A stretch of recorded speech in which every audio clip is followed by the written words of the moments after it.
اعوذ باللہ من الشیطان الرجیم بسم اللہ الرحمن الرحیم اللہم صلی علی محمد و آل محمد وعجل فرجہم۔ جہان علم سٹی آف نالج اکیڈمی سے آپ کی بیبی جان آپ سے مخاطب ہیں۔ ہم ڈاکٹر علی قائمی کی کتاب علی کی بیٹی کی زمان حیات سے آپ کے خدمت میں جو ہے کچھ پیش کر رہے ہیں، ان کی زمان حیات کے بارے میں۔ جسٹس امیر علی کی کتاب اسپرٹ آف اسلام کا تھوڑا سا ترجمہ آپ کے سامنے پیش کر رہے ہیں۔ انہوں نے لکھا ہے کہ امیر معاویہ کے اقتدار حاصل لینے سے زمانہ جاہلیت کے اقتدار عمرا کے رواج نے ایک بار پھر اسلام کی جمہوری طرز حکومت کی جگہ لے لی تھی۔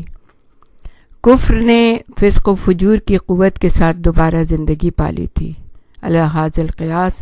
بنی امیہ کے عاملوں اور فوج نے ہر طرح کے عیوب اور بد اخلاقیوں کو جگہ دے دی تھی۔ حجاز اور عراق غاصب حکمران کے تحت نالہ و فریاد کرتے تھے، لیکن اسلام کی گردن پر اس کا شکنجہ اس قدر شدید تھا کہ کسی قسم کا خوف اس پر غالب نہ آ سکتا تھا۔ وہ اپنی رعایا سے نہایت بے رحمی سے دولت وصول کر کے اپنے خود غرض خوشامدیوں پر لٹاتا تھا، جو اس کے عوض ہر قسم کی احتجاجی آواز کو دبانے میں اس کے معاون تھے، اور اس کا سارا کریڈٹ انہی لوگوں کو جاتا تھا کہ جنہوں نے رسول کے آزاد کردہ غلاموں کو جو فتح مکہ پہ آزاد ہو گئے تھے اور جن کا اقتدار اور جن کی آواز بالکل دبا دی گئی تھی، بند کر دی گئی تھی،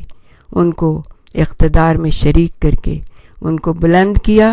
اور ان کو یہ موقع دیا کہ اہل بیت اطہار کے اوپر ظلم کریں، اسلام کو برباد کریں، اس کی باتوں کو ملیا میٹ کریں، قرآن کو ایک طرف رکھیں اور اپنی من مانی کریں۔ اپنی موت سے پہلے معاویہ نے اپنے سالاران فوج کو جمع کیا اور ان سے اپنے بیٹے یزید کے لیے بیعت لے لی، جسے اس نے تخت خلافت کے لیے اپنا جانشین مقرر کیا تھا۔ اس عمل کو اپنے یزید کے لیے حق خلافت تصور کریں۔ لہذا امیر معاویہ کی موت پر بنی امیہ کا یہ عیاش شہزادہ اس تخت پر متمکن ہوا جسے اس کے باپ نے غاصبانہ عیاری اور بغاوت سے حاصل کیا تھا۔ اگرچہ وہ غداری اور ظلم میں امیر معاویہ کی بالکل ہم پلہ تھا، یہ جسٹس امیر علی لکھتے ہیں، تاہم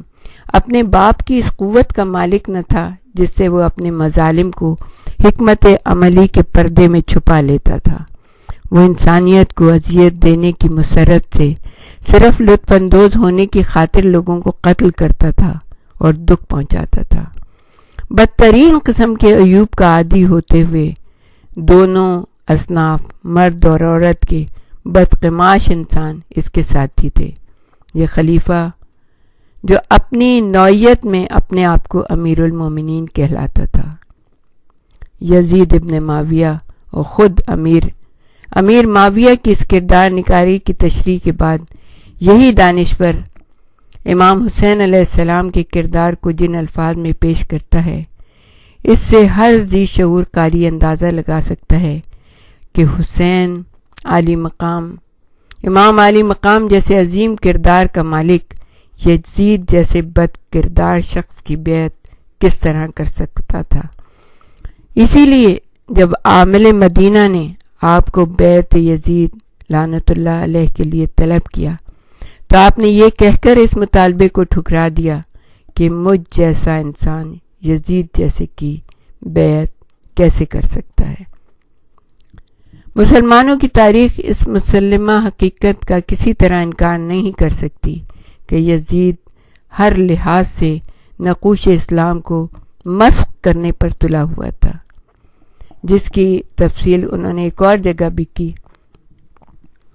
جسٹس امیر علی لکھتے ہیں، حضرت علی علیہ السلام کے دوسرے صاحبزادے امام حسین علیہ السلام کو اپنے پدر بزرگوار کی شجاعت اور حسن سیرت ورثے میں ملی تھی۔ وہ اپنے مقام پر حضرت علی علیہ السلام کی وراثت کے حقدار تھے اور رسول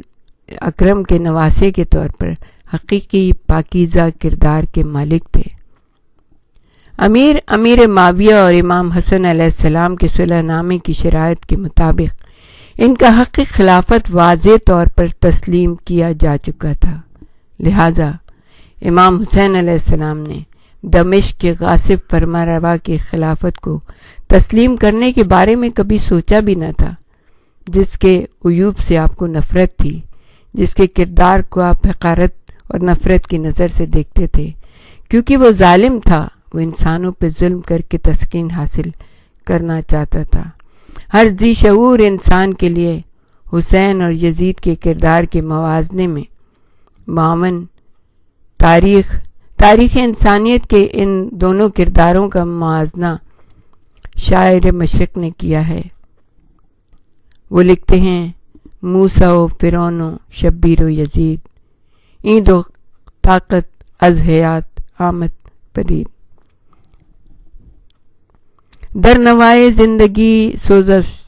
از حسین، اہل حق حریت آموز از حسین۔ کربلا کی تاریخ کا ہر ورق گواہ ہے کہ کربلا میں نہ صرف یہ کہ نواسہ رسول نے قربان گاہ ایمان پر اپنا خون نذر کر کے دین کو بچا لیا، اسلام کو حیات جاوید دی، بلکہ اپنے ہمراہ ایسے انسانوں کا انتخاب کیا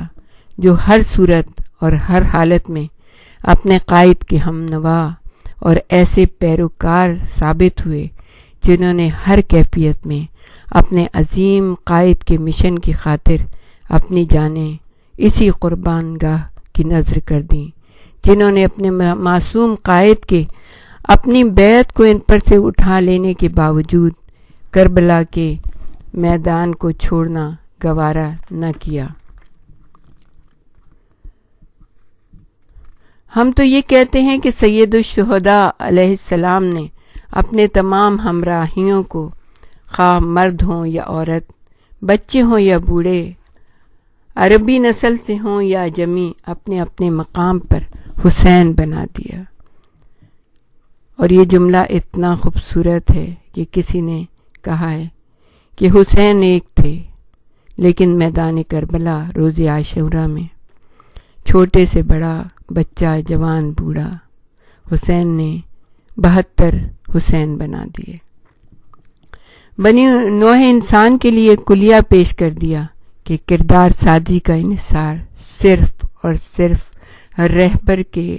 کے اپنے کردار پر ہوا کرتا ہے۔ انہی انصاران سید الشہداء میں ہماری مخدومہ جناب ثانیہ زہرا بھی ہیں،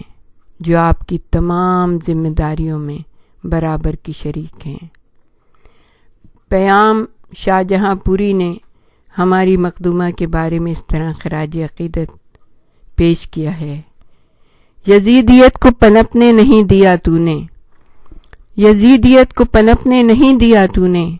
قدم قدم پہ بنا دی ہے کربلا تو نے۔ کربلا کے واقعے میں جو بعد وفات رسول اکرم پیدا ہونے والے بعض واقعات کا فطری اور منطقی نتیجہ ہے، ثانیہ زہرا کے مقام بلند پر روشنی ڈالنے کے لیے ان حالات کا بھی جائزہ لینا ہوگا جو اس خونریزی بلکہ قتل عام کا باعث بنے۔ ہم اس سلسلے میں چند جملے مولانا عبدالرزاق ملی آبادی کے پیش کرتے ہیں۔ مولانا مذکور اس طرح راقم الطراز ہیں، امیر المومنین علی علیہ السلام خلافت کو اپنا حق سمجھتے تھے، رسول نے یہ حق ان کو دیا تھا، بلکہ رسول کیا، اللہ نے یہ حق دیا تھا۔ اس لیے کہ آج بھی ہم یہی کہتے ہیں نا کہ حقدار کو اسے حق مل جائے، جو جتنا صاحب علم ہے اس کو اتنا ہی بلند مقام عطا کرو۔ مگر قریش کو اندیشہ تھا کہ ایک دفعہ خلافت خاندان رسالت میں چلی گئی تو پھر کبھی نہ نکلے گی اور وہ اس سے کھیل نہ سکیں گے، اسی لیے قریش اور قریش کے سرکردہ لوگوں نے خلافت کو اہل بیت سے دور رکھنے کی کوشش کی اور آگے کے لیے بھی اس کا انتظام کرتے چلے گئے۔ جاہلیت میں بنی امیہ نے قریش کی قیادت کی تھی، اب اسلام میں بھی سرداری چاہتے تھے۔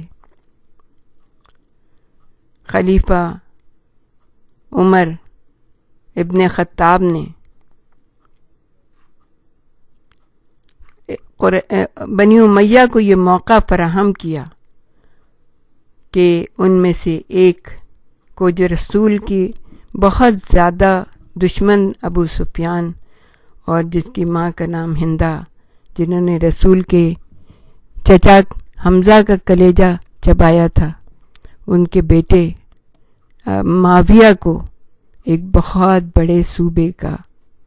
اقتدار دے دیا، اور تیسرے خلیفہ جو عثمان بنی امیہ ہی سے تھے، اب ان کا اقتدار بھی مضبوط کر دیا گیا۔ اب امویوں کو اپنی سلطنت قائم کرنے کا موقع مل گیا، اور انہوں نے طے کر لیا کہ حکومت ہاتھ سے جانے نہ دیں گے۔ خلافت کا معاملہ ابھی تک تو کچھ یوں ہی سا طے ہوتا تھا کہ مدینے کے اکابر مہاجرین اور انصار کسی شخص پر اتفاق کر لیتے اور اسی کو خلیفہ مان لیا جاتا، لیکن یہ دستور بھی بنی امیہ کے مطلب کے لیے مفید نہ تھا، کیونکہ حضرت عثمان کے بعد 3 ہی برآوردہ مہاجر باقی رہتے تھے، جن میں پہلے علی ابن ابی طالب تھے اور طلحہ اور زبیر تھے۔ پرانے دستور کے مطابق انہی میں سے کوئی خلیفہ ہوتا، لیکن ان میں سے کوئی بھی اموی نہ تھا۔ یہ صورتحال بنی امیہ کو منظور نہیں ہو سکتی تھی۔ ان کے مقاصد کے لیے ضروری تھا کہ پرانا دستور ٹوٹ جائے، انتشار پیدا ہو اور خلافت کا فیصلہ تلوار کے سپرد ہو جائے، اور ہوا بھی یہی۔ ایسے لوگ شورا میں لائے گئے کہ جنہوں نے ایسا غلط فیصلہ کیا، یہ اقتدار پورے کا پورا بنی امیہ کے ہاتھوں میں چلا گیا۔ امویوں کو انتشار اور خانہ جنگی میں اپنی کامیابی اس لیے دکھائی دیتی تھی کہ صوبوں کی حکومتیں انہی کے ہاتھوں میں تھیں، اور ان کے لیڈر امیر معاویہ ابن ابی سفیان گورنر شام بہت طاقتور ہو چکے تھے۔ ایک طرف یہ اموی سیاست تھی، دوسری طرف اکابر مہاجرین میں طلحہ اور زبیر بہت دولت مند ہو گئے تھے اور اقتدار حکومت میں نمایاں شرکت چاہتے تھے۔ یہ خواہش پوری نہ ہوئی تو عثمانی حکومت کی خرابیاں اچھالنے اور لوگوں کو مخالفت پر ابھارنے لگے۔ مولانا موصوف کی تمام تحریر کا تجزیہ تو اپنے مقام پر آئے گا، یہاں تجزیے پر پیش کرنا طوالت کا باعث ہو سکتا ہے، لیکن یہ تحریر ایسے حضرات و شخصیت کی طرف اشارہ ضرور کرتی ہے جو اہل بیت کے حصول اقتدار کے خلاف تھے۔ مولانا نے جرأت سے کام لے کر بعض نام تو پیش کیے ہیں، لیکن ایک اور بات بھی ہمیں یہ عرض کرنی ہے، وہ یہ کہ خلافت رسول اکرم کے سلسلے میں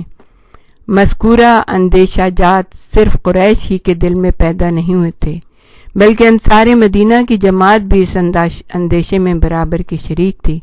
اور حصول اقتدار کی کوشش میں اکابر صحابہ، اکابر انصار کی قریش سے جو بحث ہوئی، اس کو تاریخ سے نکالا نہیں جا سکتا۔ خلافت کو اہل بیت رسول میں جانے سے روکا جائے، بلکہ اور لوگ بھی اس میں برابر کے شریک